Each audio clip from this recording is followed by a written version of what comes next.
4 বছর ধরে ফাঁকা পড়ে আছে হাতিরঝিলের 10 তলা কার পার্কিং ভবন। শত চেষ্টায়ও এটি ইজারা দিতে পারছে না রাজুক। নগর পরিকল্পনাবিদেরা বলছেন, গাড়ি ওঠানামায় অসুবিধা ও অবস্থানগত জটিলতাই এই অচলাবস্থার কারণ। নির্মাণের আগে এসব বিষয় বিবেচনা না করাতেই রাজস্ব বঞ্চিত হচ্ছে সরকার। রাজধানীর হাতিরঝিলের নিকেতন অংশে 10 তলা এই ভবনটি নজর কাড়বে যে কারো, তবে দিনের পর দিন পড়ে থাকছে ফাঁকা।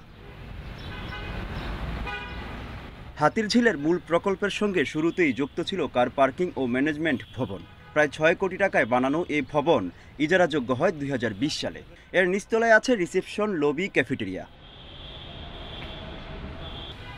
ভবনটিতে একসঙ্গে গাড়ি রাখার সুযোগ আছে 210টি, তবে এখানে একটি গাড়ি ওঠার সময় আরেকটি গাড়ি নামাই কঠিন। এতে পরিকল্পনাবিদরা বলছেন, নাগরিকদের সুযোগ সুবিধার কথা বিবেচনা না রেখে ভবন নির্মাণ করায় ইজারা দেওয়া সম্ভব হচ্ছে না। বাংলাদেশে বাস্তবতায় এই কারের বা যে মানুষ যারা ইউজার, তারা কি আদৌ মাল্টি স্ট্রিট পার্কিংয়ে যাবেন কিনা, এই বাস্তবতাটা কিন্তু ওইভাবে অ্যানালাইসিস না করার কারণেই দেখা যাচ্ছে যে আরও মাল্টি স্ট্রিট পার্কিং কিন্তু পড়ে আছে, মানুষ যায় না। তবে রাজধানী উন্নয়ন কর্তৃপক্ষ বলছেন, নিয়ম মেনেই গাড়ি ওঠানামার ব্যবস্থা রাখা হয়েছে। গাড়ি প্রবেশ করার জন্য আমাদের তো নির্মাণ বিধিমালাতে সেখানে বলা আছে যে মিনিমাম 4.5 মিটার হতে হবে। নিশ্চয়ই সেখানে ভবনটি 4.5 মিটার সংস্থান করেই সেখানে ভবনটি নির্মাণ করা হয়েছে। সেখানে অন্য ধরনের ব্যত্যয় আছে কিনা সেটা আমার নলেজে নাই।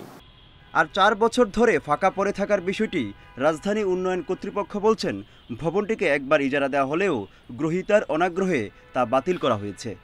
ইতিমধ্যে রিটেন্ডার প্রদান করা হয়েছে, সেখানে উন্মুক্ত দর পদ্ধতির মাধ্যমে রিটেন্ডার করে সেখানে যারা সর্বোচ্চ মূল্য সেখানে পাওয়া যাবে, সেখানে তাদের বিষয়ে বরাদ্দ প্রদান করা হবে। সড়কে গাড়ি রাখা বন্ধ ও পার্কিং সংকট কাটাতে নির্মাণ করা হয়েছিল এই বহুতল ভবন। তবে ইজারা সংকটে সেই সুযোগ পাচ্ছেন না নগরবাসী। পাশাপাশি এই অচল অবস্থার কারণ হিসেবে এই অবস্থানগত অসুবিধার কথা বলছেন পরিকল্পনাবিদরা। Muhammad Omar Faruk, Independent News, Dhaka.